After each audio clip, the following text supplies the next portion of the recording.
Imagine waking up in a land of beauty and diversity, only to find that your life is shackled by laws that view you as less than human.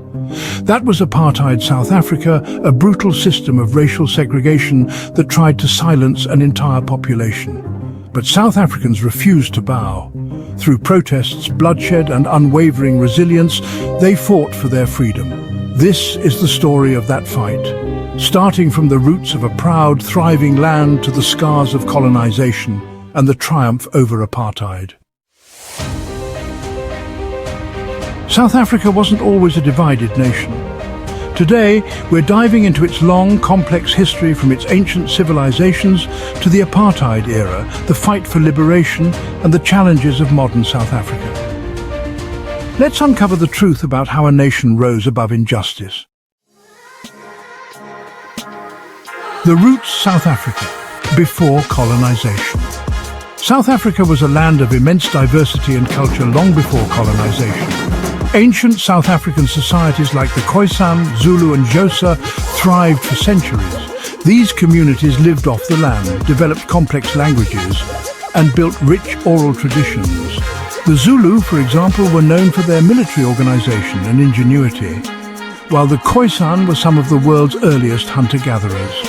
The kingdom of Mapungubwe, from 1075 to 1220, stood as a symbol of early African civilization.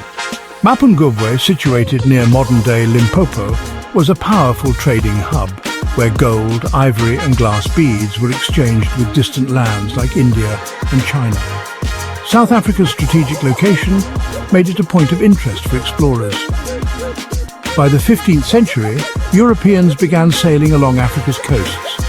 But it wasn't until 1652, when the Dutch established a colony at the Cape of Good Hope, that South Africa's transformation began.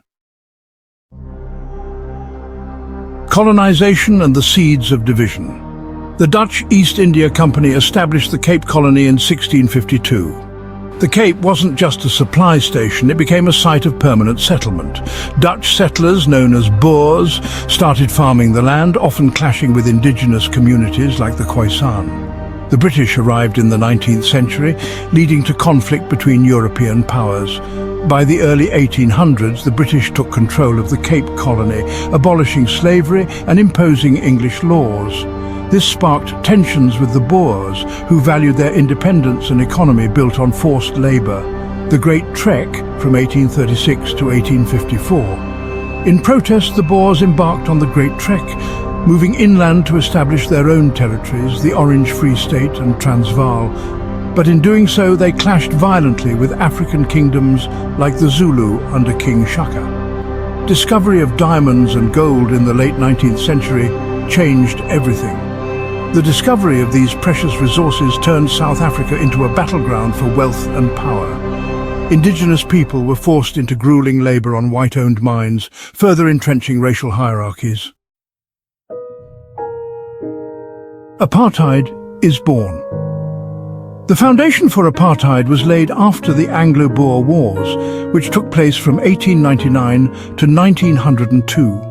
Following these wars, the British and the Boers united to form the Union of South Africa in 1910, a white-dominated government that excluded black South Africans from political power. Racial segregation became law under apartheid in 1948. The National Party, led by Afrikaners, institutionalized racial discrimination. The Population Registration Act categorized people into racial groups, while laws like the Group Areas Act forced black South Africans into homelands underdeveloped areas with no resources. The pass system and other oppressive laws meant that black South Africans needed passbooks to move through cities. Imagine being treated as a criminal just for walking to work. The system wasn't just unfair, it was dehumanizing. Resistance begins: the early struggles for justice, the rise of resistance movements. By the 1940s, organizations like the African National Congress, or ANC, were gaining momentum. Leaders like Nelson Mandela, Oliver Tambo, and Walter Sisulu became key figures in the fight for equality. The Defiance Campaign of 1952 saw South Africans defying apartheid laws en masse, burning passbooks, using whites-only entrances and staging boycotts. It was a dangerous but necessary stand. The Freedom Charter of 1955. In Kliptown, activists gathered to declare a vision for a democratic South Africa. The Freedom Charter boldly stated, "The people shall govern." But the government responded with arrests and violence. The Sharpeville massacre in 1960. When thousands protested against past laws in Sharpeville, police opened fire, killing 69 people. This tragedy shocked the world and marked a turning point in the anti-apartheid struggle. Imprisonment of Mandela and the ANC's shift to armed struggle. After the Sharpeville massacre, the ANC launched Umkhonto we Sizwe, or Spear of the Nation, a militant wing led by Mandela.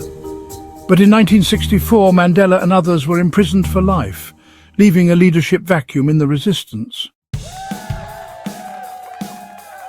The dark days of apartheid, the rise of Steve Biko and the Black Consciousness movement.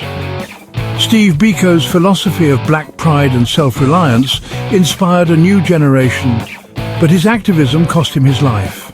He was tortured and killed in police custody in 1977. Soweto Uprising 1976.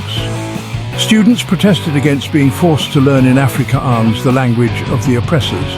Police responded with bullets, killing hundreds, including 12-year-old Hector Peterson.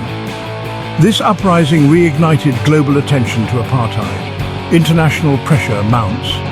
By the 1980s, countries imposed sanctions and global movements demanded change.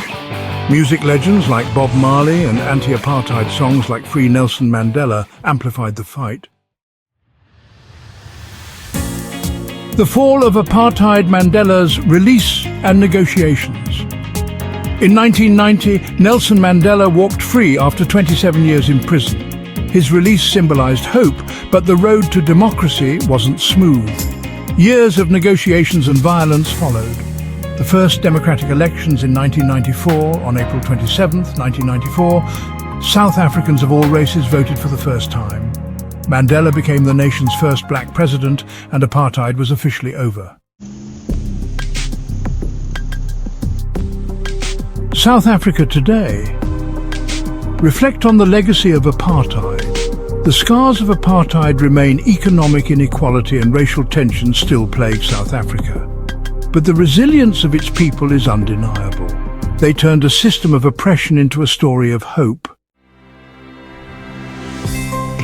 End on an inspiring note. The fight against apartheid is a reminder that no matter how dark the times, justice and humanity can prevail. South Africa's story is far from over, and its lessons resonate worldwide. Thanks for watching. If this story inspired you, share and subscribe for more untold histories. Remember, every fight for justice begins with one step. What's yours?